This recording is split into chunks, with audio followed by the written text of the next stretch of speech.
Be warned, this video will contain spoilers. Suits LA episode 10 might have been meant to be a big deal, but instead, it accidentally proved why Ted and Stuart will never reach the heights that Harvey and Louis once commanded. And it all starts with something the show didn't even try to hide. Harvey and Louis graduated from Harvard, but Ted and Stuart? Columbia Law School. And while Columbia is still Ivy League, let's be real. In the world of Suits, Harvard isn't just a school. It's a status symbol, a gatekeeping badge that defined the culture of Pearson-Hardman from day one. In episode 10, we watch Stuart try to defend himself in two overlapping battles. A legal case involving David Bowie, yes, really, and a personal vendetta about who truly deserved the title of valedictorian at Columbia Law back in 2005. And instead of rising to the occasion, the whole thing just falls flat. The flashbacks are awkward, the insults feel forced, and worst of all, the rivalry between Ted and Stuart is paper-thin compared to the electric tension we saw between Harvey and Louis for years. Instead of building momentum, the episode ends with Stuart backing out and Ted dropping the case. Anticlimactic, unearned, and forgettable. And maybe that's the most revealing part. Suits LA keeps trying to mirror the formula of the original series, but it's like watching a cheap cover band. Stuart is clearly modeled to be the Louis of this world, but where Louis had deep layers, insecurities, ambition, loyalty, and moments of shocking competence, Stuart just reads as petty without purpose. His obsession with being valedictorian doesn't add anything meaningful, especially when we already know these characters didn't come from Harvard.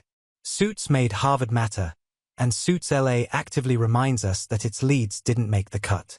The difference between Harvard and Columbia might seem like a small detail to someone outside the legal world, but in this universe, it's everything.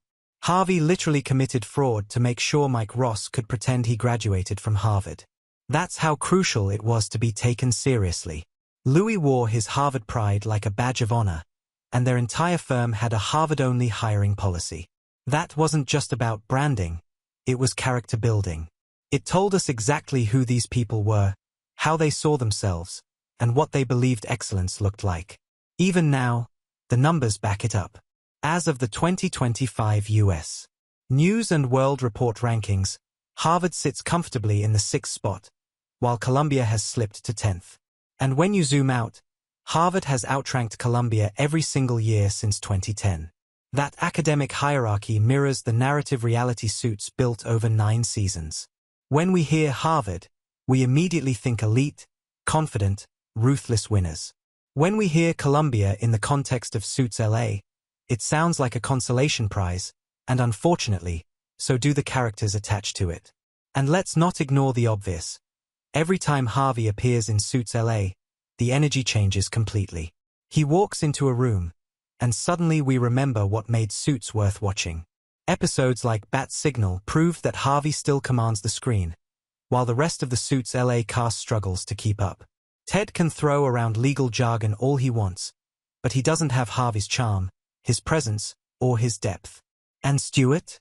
He doesn't come close to Louis' emotional complexity.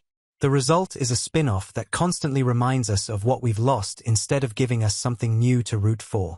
Even the failed rivalry over valedictorian status just reaffirms this imbalance. When Louis and Harvey butted heads, it wasn't just school pride. It was their entire identities clashing. Their conflicts were dramatic, sometimes hilarious, but always grounded in who they were. Ted and Stuart's fight feels like two undergrads arguing in the library at 2 a.m. Immature, shallow, and ultimately meaningless. Suits LA episode 10 wasn't just another underwhelming chapter. It quietly underlined the show's biggest problem. It lives in the shadow of Suits, and it doesn't know how to step out of it. The very structure of the show is built on reminders that Ted and Stuart aren't Harvey and Louis, and the more they try to pretend otherwise, the more glaring that gap becomes. What do you think? Does Suits LA even stand a chance at this point? Do you think there's any version of Ted or Stuart that could rival Harvey or Louis? Or is this spin-off just doomed to be a lesser echo of a much stronger original? Drop your thoughts in the comments, because I'd love to hear where you stand on this Harvard versus Columbia debate, and more importantly, on Suits LA's future.